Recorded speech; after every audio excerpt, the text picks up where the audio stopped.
There's a powerful idea that challenges how we often think about life and death.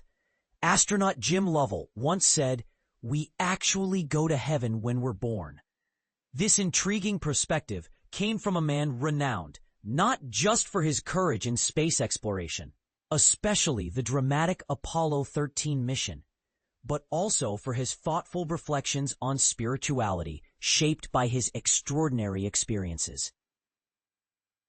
Jim Lovell, who lived many years in Lake Forest and passed away recently at the age of 97, is best remembered for his heroic role in that near-disastrous lunar mission, famously portrayed by Tom Hanks in the film Apollo 13. His place in history as a pioneer of the space age has been celebrated widely. But there's a less talked about side of Lovell, his deep spiritual insights, which he openly shared in a 2017 interview for the Chicago Sun-Times podcast, Face to Faith. This conversation revealed a more personal dimension to this astronaut's worldview and faith. The interview, which unfortunately disappeared from the web over time, was recently rediscovered and made available again, due to renewed interest following Lovell's passing.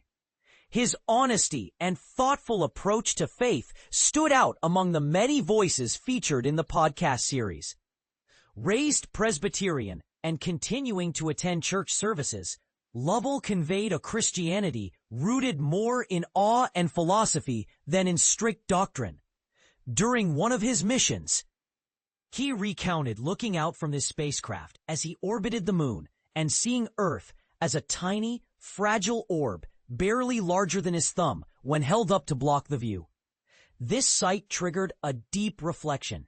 Despite how insignificant we might seem in the vastness of space, we are incredibly fortunate just to exist on a planet perfectly suited for life, with the right gravity, water, and atmosphere. Lovell proposed a refreshing spiritual concept.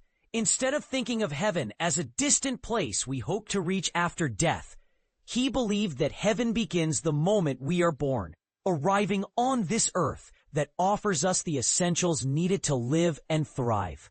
He even poetically imagined St. Peter, often pictured as the gatekeeper of heaven, as the doctor attending to us at the moment of birth, a symbolic idea representing the start of our life journey. He urged people to appreciate their lives fully in the here and now.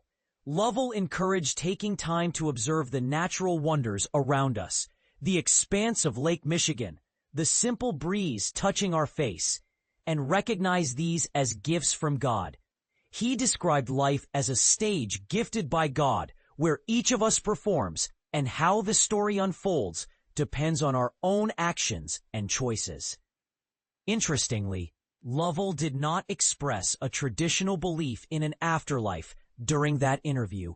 Instead, he emphasized that true heaven is the time we spend alive on earth, filled with moments of joy, even amid inevitable sadness. This perspective challenges conventional views on spirituality and the afterlife, prompting us to ask, is it possible that we are already living in heaven right now? So, while many remember Jim Lovell for his space adventures, perhaps his reflections on life, faith, and the human experience are equally worth pondering. His words invite us to think deeply about what it means to live fully, and to find divinity not somewhere beyond, but here in the precious moments of our earthly existence. What do you think? Could life itself be our true heaven? Or is there more beyond this experience? Share your thoughts. Do Lovell's ideas resonate with your beliefs? Or do you find them controversial? Let's start a conversation.